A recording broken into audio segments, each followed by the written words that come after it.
Imagine waking up one morning and your entire life's savings, everything you worked for, can't buy a loaf of bread. Not because you made bad investments, not because you gambled it away, but because the money itself stopped working. That's not fiction. That's happened to millions of ordinary people throughout history. And the terrifying part, the people who survived it didn't do anything genius. They just held the right things. Today, I'm going to show you exactly what those things are, backed by centuries of real events, and ask you one uncomfortable question at the end. Look, I get it. When you hear words like currency collapse or hyperinflation, your brain probably goes straight to some far-off country, some distant era, something that has nothing to do with your life. I thought the same thing for a long time. But then I started actually looking at the numbers. And here's the thing that got me. Every fiat currency in human history, every single one, has either collapsed completely or lost the vast majority of its value. Not some of them, all of them. The US dollar alone has lost over 96% of its purchasing power since the Federal Reserve was created. That's not a dramatic crash. That's just a quiet, steady erosion that most people never even notice until it's too late. So the question I kept asking myself was, okay, if this keeps happening, what do the people who actually make it through have in common? What did they hold? Turns out the answer is remarkably consistent across thousands of years of history. 6 things. Always the same 6 things. Let me walk you through them. The first one is land, specifically productive land. The kind that grows food, holds resources, or sits near water. And I know that sounds old-fashioned, like advice your grandfather's grandfather would give, but think about why it actually works. When an economy starts falling apart, people still need to eat, they still need somewhere to sleep, they still need fuel and raw materials. None of that stops, and whoever is sitting on the thing that produces those essentials, they have real leverage. It doesn't matter what the currency is doing. In Germany in the early 1920s, educated professionals, bankers, lawyers, doctors, watched their savings turn into wallpaper.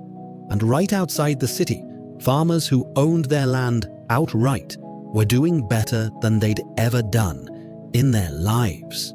People were showing up at their doors, offering pianos, fur coats, family jewelry, just for a bag of flour. That actually happened.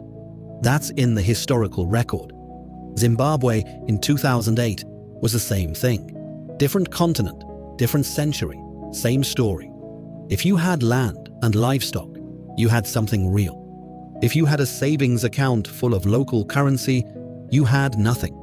Land works because what it produces has value completely independent of what any government decides money is worth. A harvest feeds people regardless.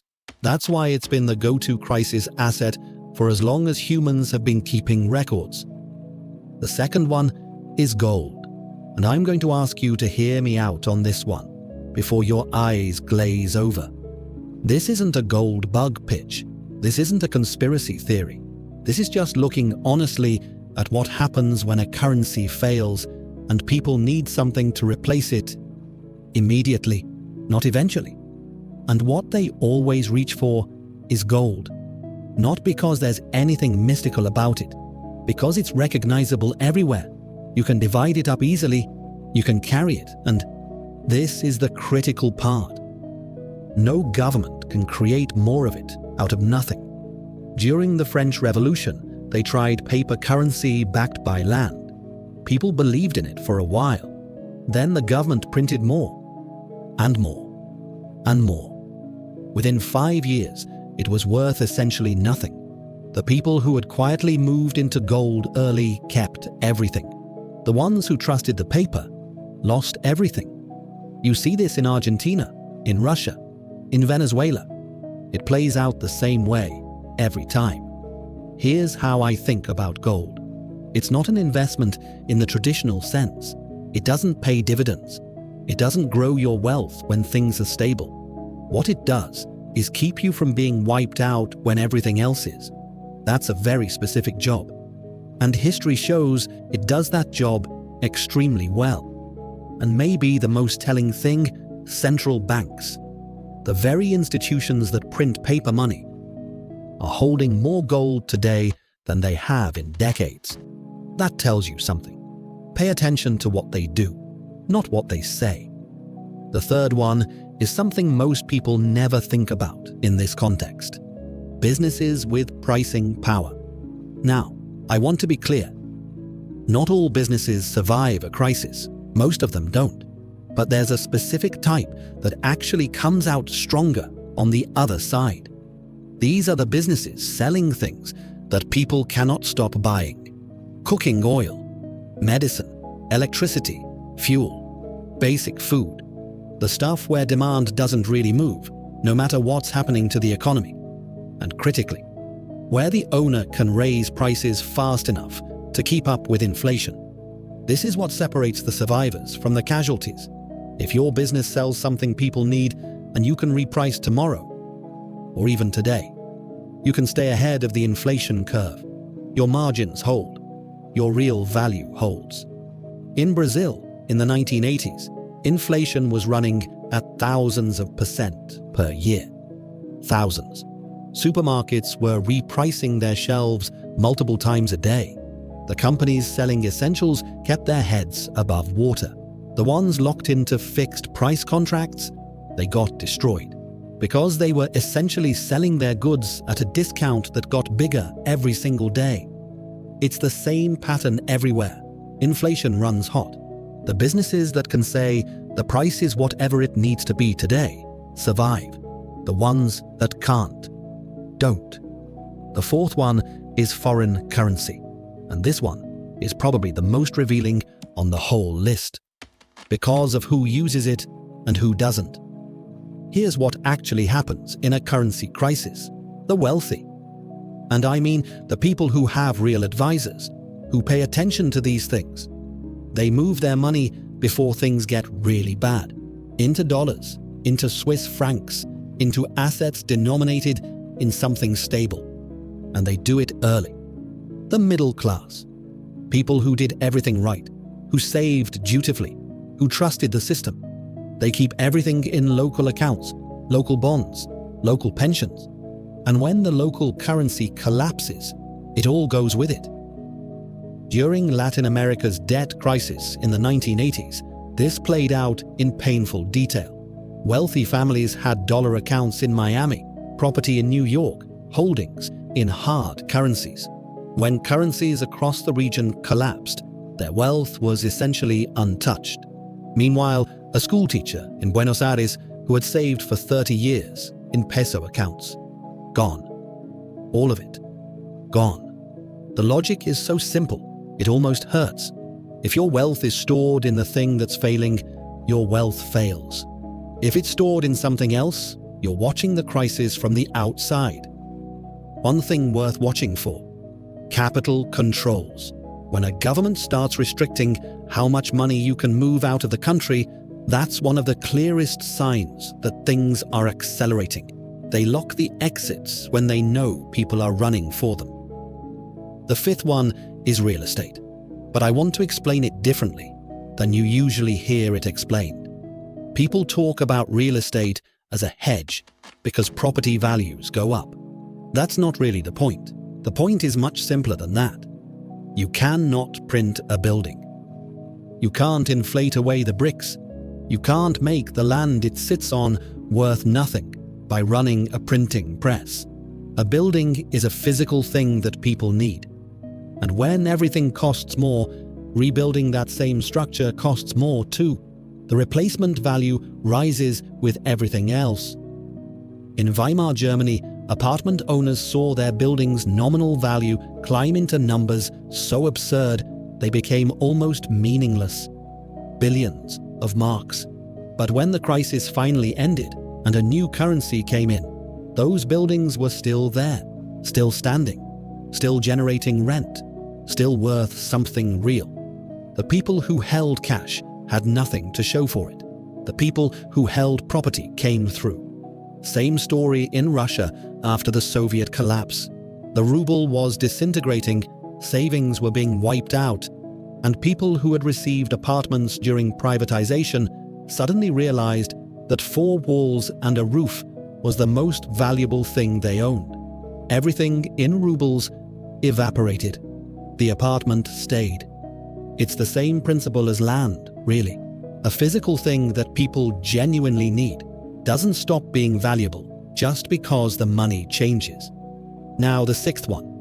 This is the one almost nobody brings up. And honestly, it might be the most important thing on this entire list. Skills. Not financial skills, not investing knowledge. I mean practical, essential, irreplaceable skills. The doctor who can treat an infection, the electrician who can restore power, the mechanic who can fix an engine, the plumber, the engineer, anyone who can do something critical that people will always need done. In Hungary, in 1946, during the worst hyperinflation ever recorded in history, where prices were literally doubling every 15 hours, government workers on fixed salaries were being destroyed in real time. But a tradesperson who could set their own rate for each job, they had something nobody could take away from them. Think about what happens when currency breaks down. The economy doesn't stop. It just shifts. It gets closer to barter. And in a barter economy, the person who can actually do something essential has enormous negotiating power. Way more than someone sitting on a stack of bonds that are worth less every hour. What I love about this one is that it costs nothing to acquire. You don't need capital. You don't need connections. You don't need to already be wealthy. Nobody can confiscate it. Nobody can inflate it away. Nobody can freeze it in an account. And yet, when people talk about protecting themselves financially, skills almost never come up. That's a real gap worth thinking about. So, there they are. 6 things. Productive land, gold. Businesses with pricing power, foreign currency, real estate, and skills. And look, I want to be honest with you. I'm not here to tell you a crisis is coming next week, or next year, or in 10 years. Nobody knows that. Anyone who tells you they do is lying. What I can tell you is that the pattern of what survives and what gets destroyed, that pattern is remarkably consistent across 4,000 years of human history. It doesn't care what century it is. It doesn't care what country. It just keeps showing up. And the people who get hurt the most every single time aren't the reckless ones. They're the responsible ones. The people who saved carefully, who trusted the system, who held the safe assets, savings accounts, government bonds, fixed income, pensions in local currency, safe right up until one day they weren't. Monetary stability isn't the default. It's the exception, the slow erosion that feels normal right now. It's the same early movement that shows up before every major crisis in the record. So here's the question I'll leave you with. And I mean this genuinely. I want you to actually think about it. Of those 6 categories, how many do you actually hold right now? Not someday, not in theory, today. Because if things ever move fast, and history is pretty clear that they eventually do, it won't matter what you read, what you watched, or what you understood. It will only matter what you held. If this was useful to you, subscribe. I do this every week, breaking down these long-term patterns and what they actually mean for regular people. And leave a comment telling me which of these 6 you already have in your life. I genuinely want to know. I'll see you in the next one.